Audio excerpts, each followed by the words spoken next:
नमस्कार मित्रांनो, आचार्य 90 FM मध्ये आपलं स्वागत आहे।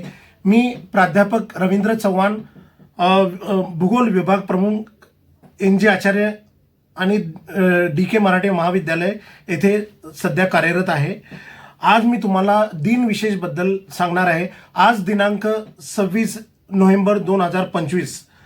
आज 26/11च्या ज्या मुंबई अतिरेकी हल्ल्यात शहीद झालेले police officer Shri Ashok Kamte, encounter specialist Shri Vijay Salaskar, ATS प्रमुख हेमंत करकरे, मेजर संदीप उन्नीकृष्णन, पोलीस उपनिरीक्षक श्री तुकाराम ओंबळे आणि अनेक निष्पाप नागरिकांना ह्या हल्ल्यात आपले प्राण गमावावे लागले। तर त्यामुळे माझ्या तसेच महाविद्यालयाच्या वतीने मी भावपूर्ण श्रद्धांजली अर्पण करीत आहे। त्याचबरोबर मित्रांनो, आज भारतीय संविधान दिवस आहे। तर भारतीय संविधान दिवस संविधानाबद्दल मी थोडक्यात माहिती सांगणार आहे। भारतीय संविधान हे भारताचे सर्वोच्च कायदेशीर दस्तऐवज आहे आणि जगातील सर्वात मोठे लिखित संविधान आहे। डॉक्टर बाबासाहेब आंबेडकर यांना भारतीय संविधानाचे शिल्पकार किंवा जनक म्हटले जाते, कारण त्यांनी मसुदा समितीचे अध्यक्ष म्हणून संविधानाच्या निर्मितीमध्ये महत्त्वपूर्ण अशी भूमिका बजावली आहे। संविधानाची प्रमुख माहिती, भारतीय संविधानाचा स्वीकार हा संविधान सभेने 26 नोव्हेंबर 1949 रोजी स्वीकारले। हा दिवस दरवर्षी संविधान दिन म्हणून साजरा केला जातो। तसेच अंमलबजावणी, संविधानाची अंमलबजावणी 26 जानेवारी 1950 पासून झाली, ज्यामुळे भारताला प्रजासत्ताक राष्ट्र म्हणून घोषित करण्यात आले। हा दिवस प्रजासत्ताक दिन म्हणून साजरा केला जातो। संविधान तयार करण्यासाठी संविधान सभेला एकूण 2 वर्ष 11 महिने आणि 18 दिवस एवढा कालावधी लागला। तर ज्या संविधानाच्या मूळ रचनेमध्ये 1 प्रस्तावना, 22 भाग, 8 अनुसूची आणि 395 कलमे म्हणजेच आर्टिकल होती।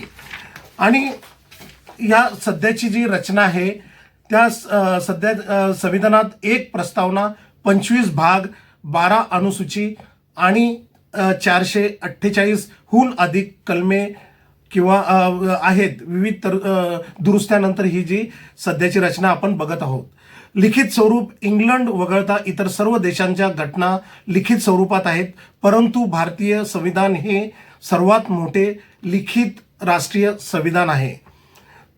तर आपल्या भारतीय संविधानाची काही प्रमुख वैशिष्ट्ये अशा प्रकारे आहे। सार्वभौम, समाजवादी, धर्मनिरपेक्ष, लोकशाही, प्रजासत्ताक। संविधानाची उद्देशिका किंवा प्रस्तावना भारताला सार्वभौम, समाजवादी, धर्मनिरपेक्ष आणि लोकशाही प्रजासत्ताक बनवते। संसदीय शासन पद्धती, भारताने ब्रिटनच्या धर्तीवर संसदीय शासन पद्धती स्वीकारली आहेत, ज्यात राष्ट्रपती हे कार्यकारी प्रमुख असतात, मंत्रिमंडळ संसदेला जबाबदार असते। संघराज्य व्यवस्था, संविधानाने केंद्र आणि राज्य सरकारांमध्ये अधिकारांची विभागणी करून संघराज्य व्यवस्था स्थापन केली आहे। संविधानामध्ये काही मूलभूत अधिकार आहे। नागरिकांच्या हक्कांचे संरक्षण करण्यासाठी संविधानाने मूलभूत अधिकारांची तरतूद केली आहे। मार्गदर्शक तत्वे, सरकारला धोरणे आखण्यासाठी राज्याच्या धोरणाची मार्गदर्शक तत्वे देण्यात आली आहे। स्वतंत्र व्यवस्था, संविधानाने निष्पक्ष आणि स्वतंत्र न्याय व्यवस्थेची तरतूद केली आहे, जी कायद्याचे रक्षण करते। तसेच एकल नागरिकत्व, संपूर्ण भारतात नागरिकांसाठी एकल नागरिकत्वाची तरतूद आहे।